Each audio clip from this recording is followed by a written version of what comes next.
Most people know Abraham as the father of Isaac, and maybe they've heard of Ishmael. But what if I told you that Abraham had 8 sons? Yes, 8. Hidden in the pages of Scripture are the names of 6 more children that almost never get mentioned in sermons or Sunday school. Who were they? Who was their mother? Where did they go? And why is their story almost forgotten? Stay with me, because today, on Bible Breakdowns, we're digging deep into the Word to uncover a family history that might just change the way you see God's promises. If you love powerful, detailed, no-fluff Bible teaching, hit that subscribe button, because here, we break the Bible down so you can build your faith up. Let's start with what's familiar. Abraham's first son was Ishmael, born to Hagar, Sarah's Egyptian maidservant. That's Genesis 16. Abraham was 86 years old. Ishmael's birth came through human impatience, not God's timing. Yet God still blessed him to become the father of 12 princes. Then came Isaac, the promised son, born to Sarah when Abraham was 100 years old. Genesis 21. Through Isaac came Jacob, the tribes of Israel, and ultimately the Messiah. These two, Isaac and Ishmael, get most of the spotlight. But the Bible tells us there's more to the story. After Sarah died, Genesis 25, 1 tells us Abraham took another wife, named Keturah. Now here's where people often miss it. Yes, she's called a wife in some translations, but in 1 Chronicles 1:32, she's also referred to as a concubine.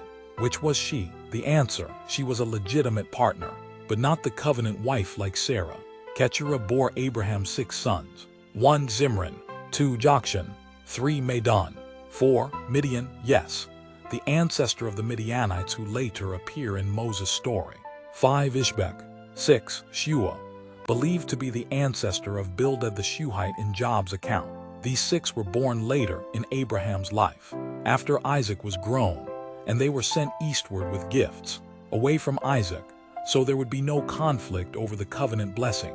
Genesis 25:6. Where are they now?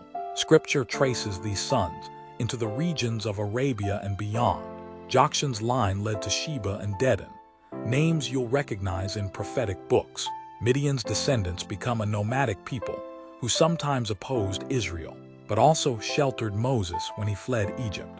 Shua's descendants may have settled in the Syrian desert. The Bible doesn't give us detailed biographies for each of these men, but archaeology and history suggest they became influential tribal leaders. Though they were not heirs to the covenant, they were still Abraham's children, carrying a fragment of the blessing God gave to him.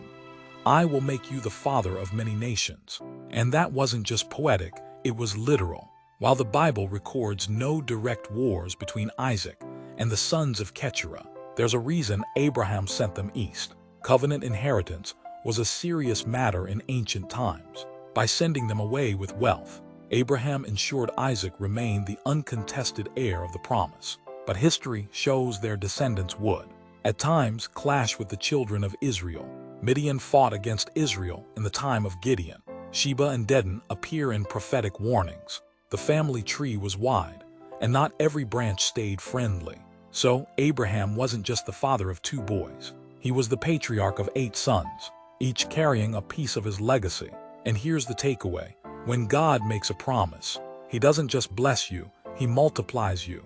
Even the sons who weren't part of the covenant were still touched by Abraham's blessing. If God could multiply Abraham's life in his old age, imagine what He can still do with yours. Age, history, and circumstances don't limit Him.